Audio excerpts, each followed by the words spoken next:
नमस्कार, आप देख रहे न्यूज 18। मैं हूं आपके साथ मेनका चौधरी और ये वक्त है लाख टके की बात का। और मैं हूं अनुपम। सबसे पहले बात कर रहे हैं एक बड़ी खबर का। एसबीएसपी अध्यक्ष ओम प्रकाश राजभर कल समाजवादी पार्टी से अलग होने का ऐलान कर सकते हैं। दरअसल ओम प्रकाश राजभर और अखिलेश यादव के बीच रिश्ते ठीक नहीं हैं। ये पहले से साफ है, लेकिन अब तल्खी कहीं ज्यादा बढ़ गई है। पहले ओम प्रकाश राजभर ने अखिलेश यादव को एसी वाला नेता बताया, एसी से बाहर आकर राजनीति करने की नसीहत दी। और अब समाजवादी पार्टी की ओर से कहा गया है कि ओम प्रकाश राजभर जिस गाड़ी से चलते हैं वो समाजवादी पार्टी से मिली हुई है। राजभर को फॉर्च्यूनर गाड़ी दी हुई है जो कि फुल एसी गाड़ी है। राजभर को जो गाड़ी दी गई है वो समाजवादी पार्टी के ऑफिस के नाम पर रजिस्टर्ड है। गाड़ी का नंबर है UP 32 MK 9290। तो ये फॉर्च्यूनर गाड़ी जिसकी डिटेल शेयर की गई है समाजवादी पार्टी की ओर से, और ये कहा जा रहा है कि एसी को लेकर तंज कसने वाले राजभर समाजवादी पार्टी की ओर से फुल्ली एसी जो फॉर्च्यूनर दी गई है उसी से चलते हैं।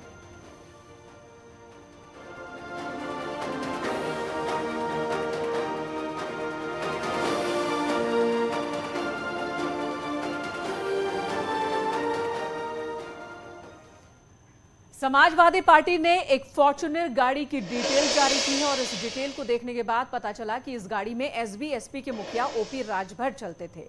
आप इस गाड़ी की तस्वीर भी देख सकते हैं। बताया जा रहा है कि गठबंधन के दौरान समाजवादी पार्टी ने ओम प्रकाश राजभर को गाड़ी गिफ्ट की थी, लेकिन अब गाड़ी की डिटेल जारी होने पर तल्खी और बढ़ गई है। ये दो तस्वीर आपके सामने हैं। पहली तस्वीर जहां पर फॉर्च्यूनर कार रखी गई जो कि समाजवादी पार्टी की ओर से गिफ्ट में थी।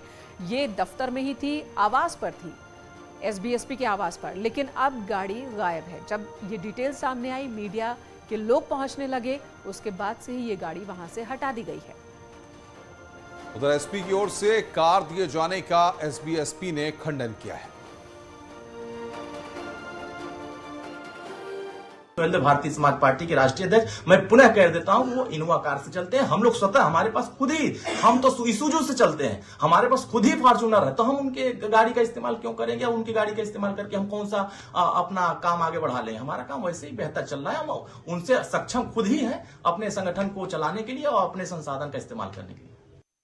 जब हम सुहेलदेव भारतीय समाज पार्टी के राष्ट्रीय अध्यक्ष माननीय ओम प्रकाश राजभर जी कैबिनेट मंत्री पद को जब त्याग करके समाज के लिए लड़ सकते हैं, तो ये जो अफवाहें फैला रहे हैं कि हम कार के लिए लड़ रहे हैं, हम एसी के लिए लड़ रहे हैं, हमारे नेता एसी की लड़ाई नहीं लड़ते हैं। हमारे नेता जनता के लिए लड़ाई लड़ते हैं, बुनियादी मुद्दों की लड़ाई लड़ते हैं। हाँ, ये मुद्दों को ध्यान से हटाने के लिए, जैसे राष्ट्रपति का चुनाव चल रहा है, तो माननीय अखिलेश यादव जी की तरफ से राष्ट्रपति के उम्मीदवार लखनऊ में आते हैं, सुहेलदेव भारतीय समाज पार्टी को इन्वाइट नहीं किया जाता है, तो कहीं ना कहीं इस मुद्दे को ध्यान हटाने के लिए ये कार का जो एक एजेंडा कहीं से लाया जा रहा है। तो अब देखिए कि 2024 से पहले समाजवादी पार्टी गठबंधन किस स्थिति में पहुंच गया है। केशव देव मौर्य का महान दल SP गठबंधन से अलग हो गया है। PSPL और शिवपाल यादव ने SP से दूरी बनाई। फॉर्च्यूनर कार पर OP राजभर और SP में ठनी ये फुली एसी गाड़ी SP ने राजभर को गिफ्ट दी थी। वहीं कई बार राजभर अखिलेश को एसी से बाहर आकर राजनीति की नसीहत दे चुके हैं। अब सिर्फ जयंत चौधरी ही अखिलेश यादव के साथ नजर आ रहे हैं।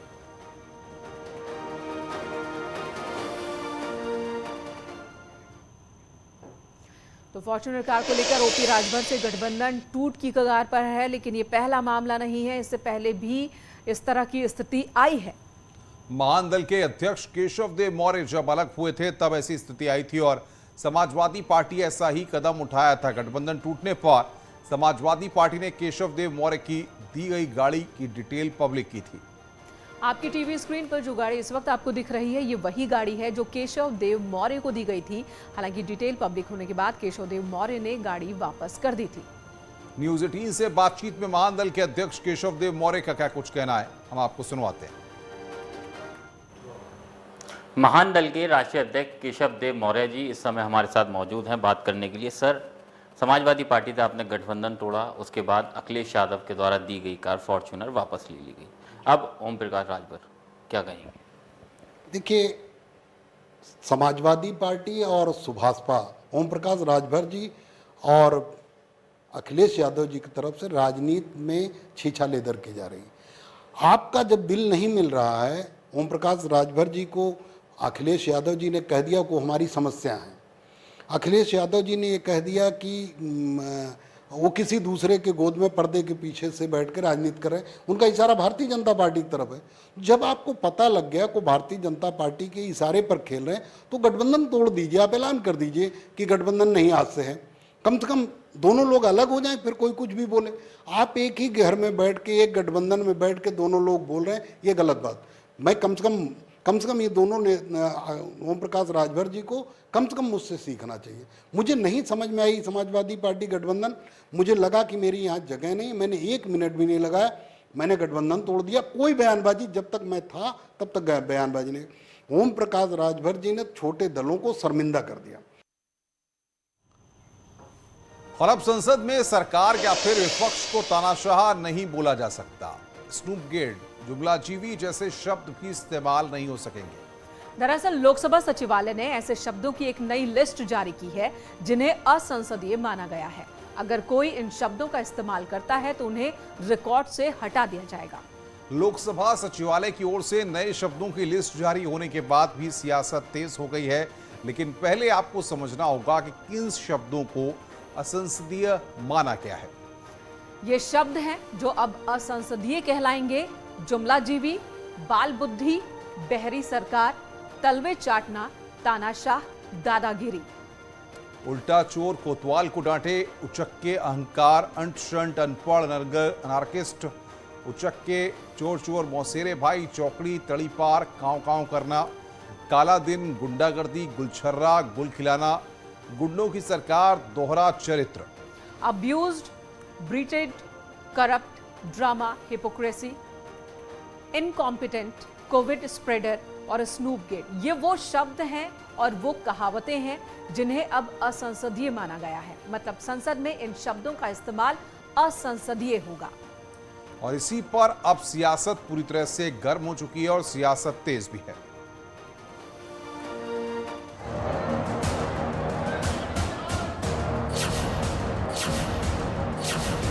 अच्छा, फूल बरसा के मारूंगा और ये कहूंगा कि भाव फूल बरसाओ मोदी सरकार पर कि उन्होंने भारत के नौजवानों को बेरोजगार बना दिया, तो क्या वन पार्लियामेंट्री हो जाएगा? ध्वनि मत से धन्यवाद प्रस्ताव पारित हुआ।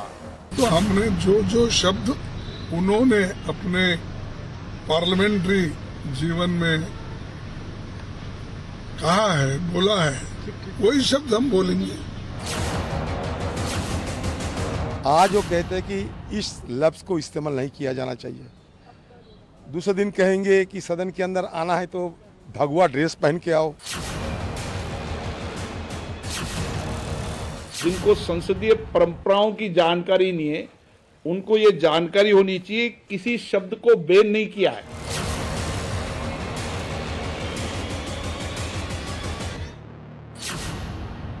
सारा विवाद इसी डिक्शनरी पर है।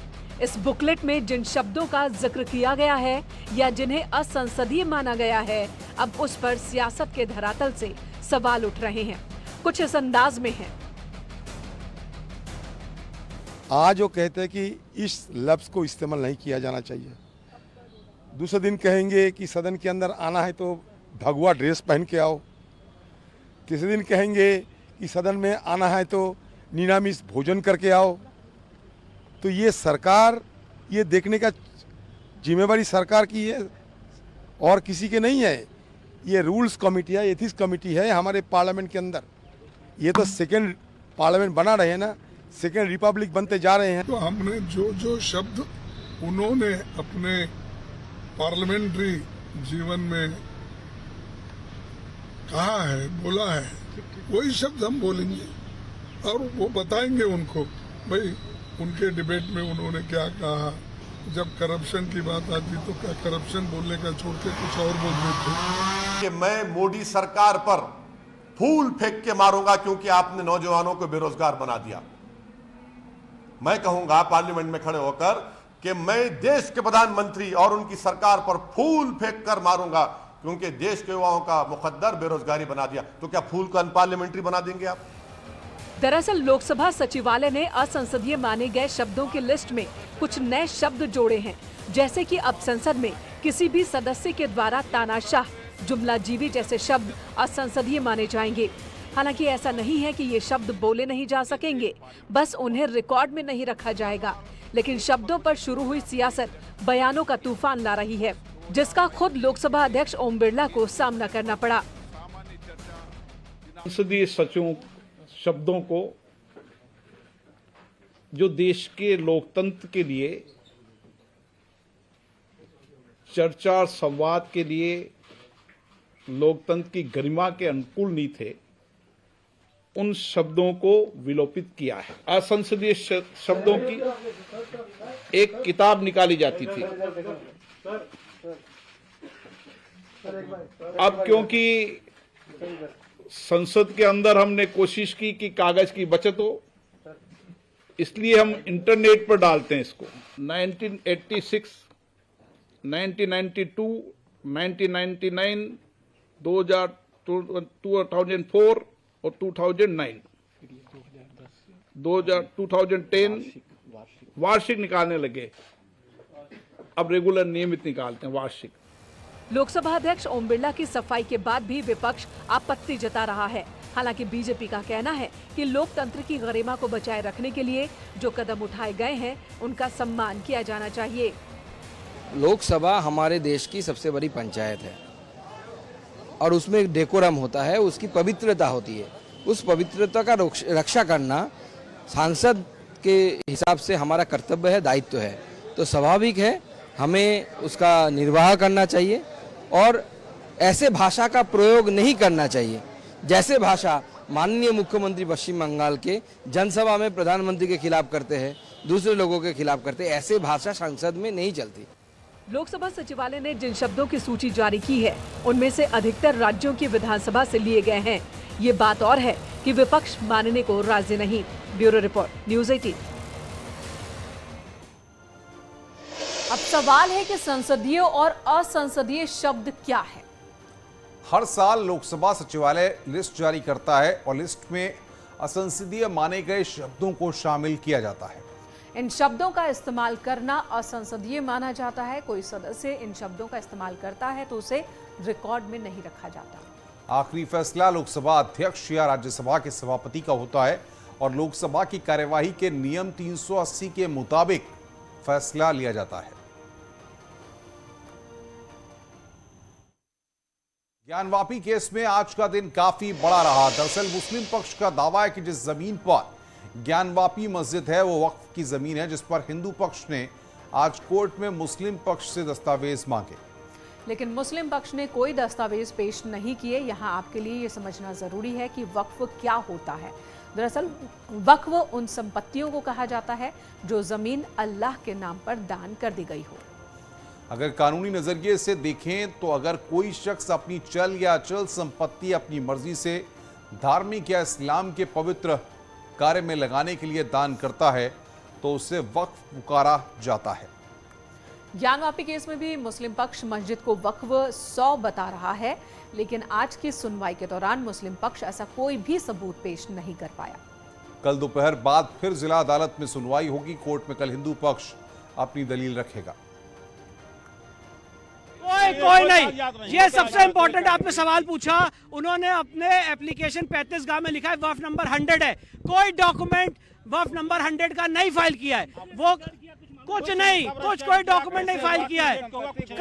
कब घोषित हुआ, कौन से सेक्शन में हुआ, कुछ नहीं लिखा गया। तो इसीलिए ये ओरल और वेक कि हिंदू मंदिर की प्राण प्रतिष्ठा कैसे होती है, स्वयंभू देवता का क्या अस्तित्व होता है, और जब देवता की प्रॉपर्टी पे कोई आक्रमण करता है तो जो मंदिर बनाने का संकल्प होता है वो अमर होता है, वो अमिट होता है, वो समय के अंत तक रहेगा। ये सारे बात राम जन्मभूमि के रेफरेंस से, बीके मुखर्जी के हिंदू लॉ से, पीवी कार्णे के धर्मशास्त्र से ये सारी बातें कोर्ट के सामने रखी गई। और अब आपको बताते हैं कि वक्फ संपत्ति किन किन स्थितियों में हो सकती है। कानूनी तौर पर किसे वक्फ कहा जाता है। वक्फ संपत्ति के लिए 3 मुख्य शर्तें हैं। पहला, जमीन को खरीदा गया है, दूसरा, जमीन दान की गई हो, और तीसरा, मस्जिद को नींव से बनाया गया हो। कथित तौर पर ज्ञानवापी पर मुस्लिम पक्ष का दावा तीनों ही शर्तों पर खड़ा नहीं उतरता है। लखनऊ में खुला लुलु मॉल उद्घाटन के बाद से ही लगातार चर्चा में है। दूसरे शब्दों में कहें तो शुरुआत में अपनी भव्यता को लेकर चर्चा में आया मॉल अब धार्मिक विवाद के साए में है। दरअसल 12 जुलाई को वीडियो आया सामने जिसमें लुलु मॉल के कैंपस के अंदर कुछ लोग नमाज पढ़ते दिख रहे हैं। इस वीडियो के वायरल होने के बाद हिंदू धर्मगुरुओं ने आपत्ति जताई है। उनका कहना है कि लुलु मॉल में सरकार के आदेशों का उल्लंघन हुआ है, क्योंकि सरकार शुरुआत से ही सार्वजनिक स्थानों पर नमाज न पढ़ने की हिदायत दे रही है। वहीं धर्मगुरुओं ने चेतावनी दी है कि अगर सार्वजनिक तौर पर मॉल में नमाज पढ़ी गई तो वो हनुमान चालीसा का पाठ शुरू कर देंगे।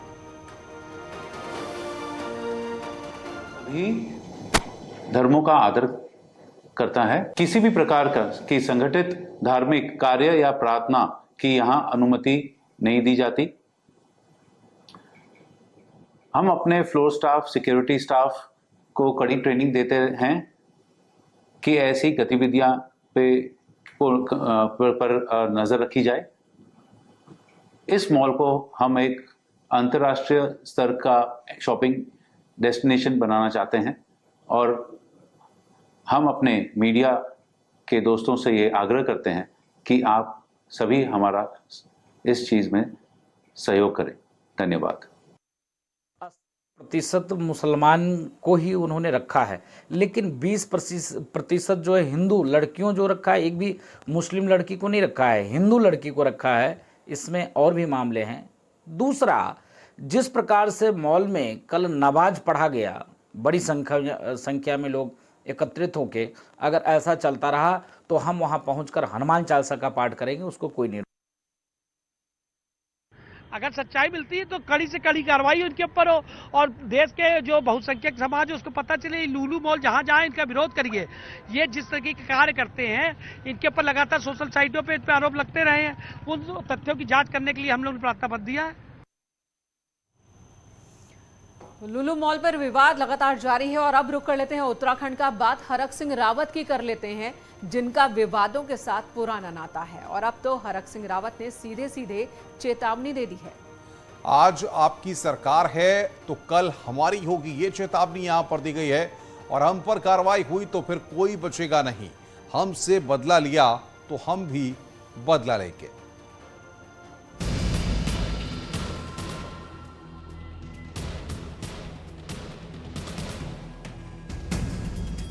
बीजेपी सरकार में मंत्री रहते हुए जिस कर्मकार कल्याण बोर्ड के विवाद के कारण हरक सिंह रावत चर्चाओं में रहे, उसी बोर्ड का वही विवाद अब भी उनका पीछा नहीं छोड़ रहा। सरकार ने हाल ही में हरक की करीबी रही बोर्ड की तत्कालीन सचिव दमयंती रावत के खिलाफ जांच के आदेश दिए। उन पर वित्तीय अनियमितता का आरोप है। इससे अब हरक सिंह गुस्से में। हरक सिंह का कहना है कि सरकार बदले की भावना से काम कर रही है। हरक सिंह ने कहा कि अगर ऐसा हुआ तो इससे फिर कोई नहीं बचेगा और चेतावनी तक दे दी कि आज आपकी सरकार है तो कल हमारी भी होगी। अगर इस तरह का तरीका अगर हम अपनाएंगे कि हम बदले की भावना से राजनीतिक रूप से जांचें करेंगे तो मैं सोचता हूँ कि इससे फिर कोई नहीं बचेगा। देखिए, ये तो आज तेरा है कल मेरा है। किसी ने गलत किया है तो उसके खिलाफ कार्रवाई होनी चाहिए, लेकिन जानबूझकर राजनीतिक प्रेरित होकर अगर हम कोई निर्णय लें या कोई काम करें वो उचित नहीं है। हालांकि बीजेपी का कहना है कि हरक सिंह अपने बचाव के लिए ऐसा कह रहे हैं और अगर उनके कार्यकाल में करप्शन नहीं हुआ तो फिर उन्हें डरने की, परेशान होने की जरूरत नहीं है। देखिए, उनके बयान तो यही बात बताते हैं कि अगर उसमें जांच होगी तो कहीं न कहीं उनकी संलिप्तता उसमें निकलने जा रही है, इसलिए वो अपने डिफेंस में इस तरह के बयान दे रहे हैं। लेकिन मुझे विश्वास है कि सरकार अपना काम करेगी। पहले कांग्रेस छोड़ बीजेपी और फिर बीजेपी छोड़ कांग्रेस में अपने घर वापसी करने वाले हरक सिंह एक बार फिर चर्चाओं में और इस बार सीधे चेतावनी के अंदाज में देख लेने तक की बात कह दी। देहरादून से न्यूज़ 18 के लिए सुनील नप्रभात की रिपोर्ट। कोरोना से बचाने के लिए सरकार मुफ्त में वैक्सीन लगाई जा रही है, लेकिन सहारनपुर में बिना वैक्सीन के ही सर्टिफिकेट जारी हो रहे हैं। दरअसल सहारनपुर का एक वीडियो सामने आया जिसमें जन सेवा केंद्र का संचालक बिना वैक्सीन लगाए ही सर्टिफिकेट दिलाने की बात कह रहा है।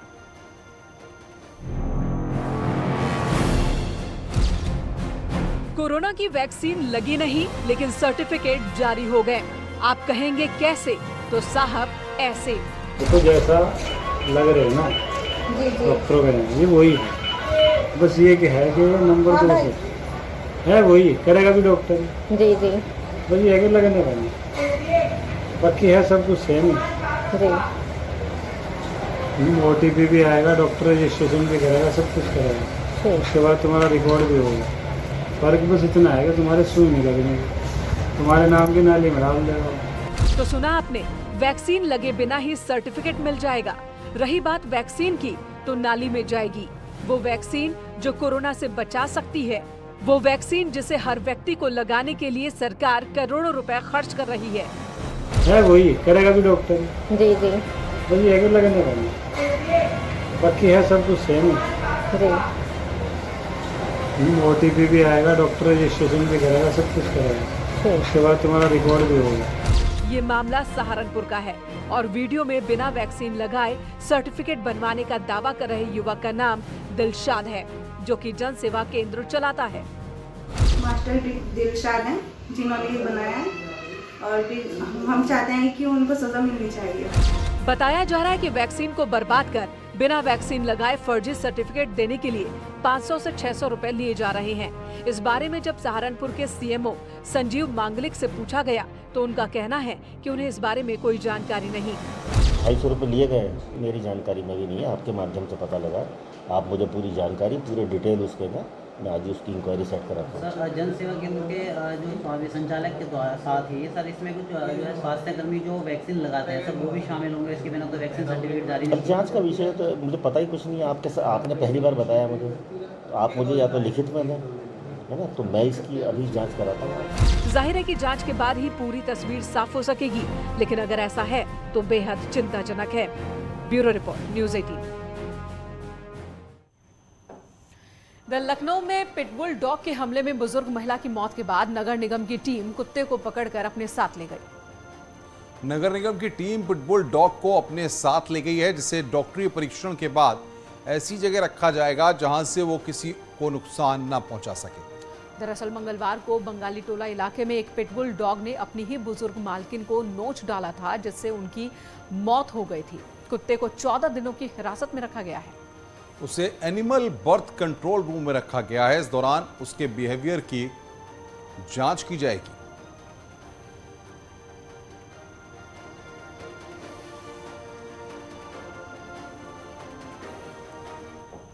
खबरें और भी हैं, फिलहाल रुकना एक ब्रेक के लिए, तुरंत लौटेंगे।